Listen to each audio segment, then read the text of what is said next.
Good morning વિદ્યાર્થી મિત્રો. આજે આપણે ઇંગ્લિશમાં યુનિટ નંબર 4 જોઈશું. Call of the hills. ટેકરીઓનો અવાજ, સાદ કહેવાય છે. અને આ જે યુનિટ છે એ યુનિટમાં એક સરસ વાર્તા આપેલી છે. અને વાર્તામાં એક ચાંદની નામની એક બકરી છે, એની વીરતા દર્શાવવામાં આવેલી છે. અને બહુ સરસ વાર્તા છે, તમને મજા પણ આવશે. અને આજે આપણે યુનિટ નંબર 4 શીખીએ. જોઈએ ત્યારે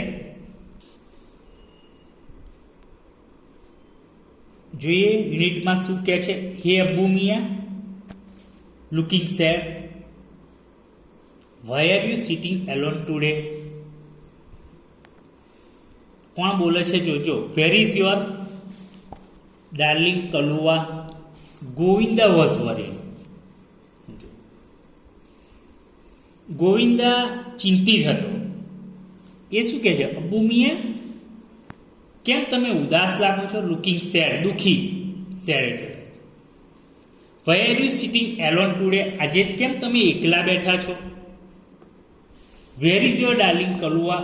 તમારી વાલી કલુઆ ક્યાં છે? જો એ કલુઆ છે એ બકરીનું નામ છે. ગોવિંદા ચિંતિત થઈને પૂછ્યું. શું બોલ્યા જવાબ જુઓ. Perhaps I have lost her. કદાચ મેં એને ગુમાવી દીધી હશે. I have seen Har footprints going up the hill. મેં તેના પગના તળિયાની છાપ ટેકરી તરફ જતા જોઈ છે. જો આ બધા વાક્યો કોણ બોલે છે? અબુમી. That devil must have killed her. અને એ દુષ્ટે તેને મારી નાખી હશે. ગોવિંદા ચિંતિત હતો. ખારું કલુઆ બકરી ક્યાં છે? 100% કહે છે. તમે જો પગના તળિયાની છાપ ટેકરી તરફ દેખાતી હતી એટલે એ બાજુ ગઈ હશે. Poor Abbu Khan was almost in tears. બિચારા અબ્બુ ખાન લગભગ એમની આંખમાંથી કેવું ટીયર્સ એટલે આંસુ, રડમસ હતા. He could not understand why Kalua broke the string and disappeared in the night. તેમને સમજાતું નહોતું કે કલુઆ શા માટે સ્ટ્રિંગ એટલે દોરી છોડી, દોરી તોડી અને રાત્રે ડિસઅપિયર ઇન ધ નાઇટ, અદ્રશ્ય થઈ ગઈ. આમ તો એ કઈ જવા ટેવાયેલી છે. જો he used to give her green juicy grass and tasty grains. બાબા, એને તો લીલું રસદાર ઘાસ અને સ્વાદિષ્ટ અનાજ આપતા હતા. તે દરરોજ એવું ખાવા ટેવાય. But even then his only family member had left his house. તો પછી શા માટે માત્ર એક કુટુંબના સભ્ય જેવું તેનું ઘર છોડીને જતું રહ્યું? શા માટે બકરી હતી? થોડા દિવસો વીત્યા. આફ્ટર સમ ડેઝ, બરાબર, થોડા દિવસ પછી અબુ મિયા બોટ અનધર ગોટ. પેલી કલુઆની જગ્યાએ હવે બીજી બકરી લાવે છે. બોટ એટલે ખરીદી લાવે. This new one was pretty. આ નવી બકરી બહુ સુંદર હતી. વ્હાઇટ એઝ સ્નો, બરફ જેટલી સફેદ. હેડ 2 little horns and pair of lovely bright red eyes. જો એને 2 નાના શિંગડા હતા, સુંદર એવી ઉજળી લાલ આંખો હતી. અને એનું નામ શું આપ્યું છે અબુ મિયાએ? જોઈ લો. આઈ વિલ કોલ યુ ચાંદની. જો બીજી બકરી જે ખરીદી લાવ્યા છે એનું નામ આપ્યું છે ચાંદની. કેરેસિંગ હર સોફ્ટ ફર હી સેડ. નરમ રૂવાટી પર હાથ ફેરવતા ફેરવતા કે છે, હું તને ચાંદની કહીને બોલાવીશ. આવું અબુ મિયાએ કીધું. એટલે બીજી બકરી લાવી. એક બકરી તો છોડીને ગતી રહી. One fine morning his neighbour Govinda appeared. હવે એક દિવસ સવારે તેનો પડોશી ગોવિંદા આવ્યો. અપીયર એટલે હાજર થવું, ડિસઅપીયર એટલે અદ્રશ્ય. He saw Abu Mia talking to his only family member. જોયું એમણે ગોવિંદાએ કે અબુ મિયા તેના એકમાત્ર કુટુંબના સભ્ય સાથે વાત કરતા હતા અને પૂછ્યું, હે અબુ ચાચા, you look happy and healthy. બરાબર કે અબુ ચાચા તમે આજે ખુશ છો, એકદમ હેલ્ધી સ્વસ્થ લાગો છો. હાઉસ લાઈફ નાવ, હવે તમારું જીવન કેવું છે? અબુ ચાચાએ I am the happiest person Govinda, કે હું સૌથી ખુશ વ્યક્તિ છું Govinda. Chandni has brought new life to me. ચાંદનીએ મને નવું જીવન આપ્યું, મારા માટે નવું જીવન લાવ્યું છે. સી લવ્સ મી અ લોટ.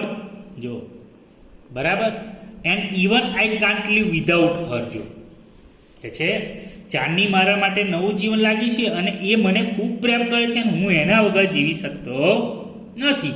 અબુ ચાચા વોઝ બીમિંગ વિથ જોય. એકદમ ખૂબ જ આનંદમાં હતા. જુઓ, but what were you telling her. પણ કે છે પેલો ગોવિંદા, તમે એને શું કહેતા હતા? I saw you talking with your Lali.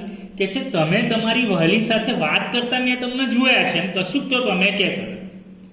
O yes, I was telling her the story of Kalua sad and at the blood thirsty teeth of that devil on the hill. બહુ સરસ વાત કે છે. હું એને શું કહેતો હતો? Telling her the story of Kalua sad. જે કલુઆની દુઃખી વાર્તા કહેતો હતો કે કલુઆએ ને ટેકરી પર પેલા જે દુષ્ટ હતા, બરાબર, ડેવિલ ઓન ધ હિલ, લોહી તરસ્યા દાંત વડે કલુઆનો કેવી રીતે અંત આવ્યો એ વાત કે છે હું ચાંદનીને કહેતો હતો. અને જવાબ કોણે આપ્યો? અબુ મિયાએ રિપ્લાય આપ્યો જવાબ. But my dear Chandni will never leave me. પણ કે ચાંદની મને છોડીને જશે નહીં, ક્યારેય નહીં છોડે. She is so understanding and happy with me, he added. તે ખૂબ જ સમજુ છે અને મારી સાથે ખુશ છે, એટલે એ મને છોડીને જશે નહીં. જો તમે અબુ મિયાએ બીજી બકરી જે ખરીદી, કલુઆ પહેલા હતી, હવે બીજી બકરી જે ખરીદી એનું નામ ચાંદની આપ્યું અને પોતે એવું અનુભવે છે કે હવે એ મને છોડીને જશે નહીં, મારી સાથે છે, બહુ સમજુ છે. ગોવિંદા શું કહે છે? ગોવિંદા સે, અબુ ચાચા, I am delighted to see you like this. કે ગોવિંદાએ કહ્યું, અબુ ચાચા, હું તમને આ રીતે જોઈને બહુ ખુશ છું. I am sure Chandni will accompany you till your last breath. બરાબર કે મને ખાતરી છે કે ચાંદની તમને તમારા અંતિમ શ્વાસ સુધી શું કરશે? સાથ આપશે. Some year passed. થોડા વર્ષો વીત્યા. Chandni develop an attraction for the hill. હવે શું થયું? થોડા વર્ષો વીતી ગયા એટલે ચાંદનીને પણ પેલી ટેકરી તરફનું આકર્ષણ વધ્યું. એને ઈચ્છા થઈ કે લાય હું ટેકરી તરફ જઉં, જેવી રીતે કલુઆ ગઈ. Every morning C watch the hill top shining in the tender sunlight. દરેક સવારે તે ટેકરીની ટોચ જે હતી ત્યાં નાજુક સૂર્યપ્રકાશમાં ચમકતી જોવા મળેલી. કે સારું સૂર્યપ્રકાશ પડે અને ટેકરી સરસ ચમકે એટલે ચાંદની દરરોજ આ જોવા લાગી અને પોતે શું વિચારવા લાગી? How beautiful this hills are, she thought. વિચાર્યું ચાંદની કે કેટલી સુંદર ટેકરીઓ છે. And now refreshing is the breeze that blow through them. અને એના પરથી વહેતો પવન કેટલો સરસ તાજગી આપે છે. I must run across those green fields. કે છે મારે લીલાછમ ખેતર તરફ દોડવું છે. સી રેન, દોડવું જોઈએ. અને શું થયું જોવો? C rain towards the hills but stop with jerk. ટેકરી તરફ દોડવા લાગી પણ અચાનક એક આંચકા સાથે ઊભી રહી ગઈ. There was a rope around her neck. જો તેની ગરદનની ફરતે દોરડું હતું. She hated it most. અને તેની એને બહુ ખૂબ ચીડ ચડતી હતી. દોરડું બાંધેલું એટલે જઈ શકાય નહીં. સમય એવો આવ્યો, ગ્રેજ્યુઅલી ચાંદને stopped eating the green grass and tasty grape. પણ જુઓ તમે, સમય એવો આવ્યો કે ધીમે ધીમે ચાંદની જે ત્યાં લીલું ઘાસ અને સ્વાદિષ્ટ ખાવાનું બંધ કરી દીધું. Even C lost interest in Abu Khan stories. વિચારો, અબુ ખાનની વાર્તામાં એને હવે કોઈ રસ પડતો નહોતો. She lost her appetite grew very thin. જો તેણે પોતાની ભૂખ ગુમાવી દીધેલી, ખૂબ કે પાતળી થઈ ગઈ. She stared mournfully at the hills, bathing in the sunlight or playing with the clouds. જો ટેકરીઓ પર સૂર્યપ્રકાશનો આનંદ માણતી હોય અથવા વાદળ સાથે રમતી હોય એમ એકદમ મૂળ વગર તાકીને જોવા લાગે. એટલે આપણે જે આ પેરેગ્રાફ જોયો એ પેરેગ્રાફ તમે જુઓ, ચાંદની નામની બકરી છે અને એને પણ હવે ઈચ્છા થાય છે કે લાય હવે હું પણ ટેકરી તરફ જાઉં. બરાબર?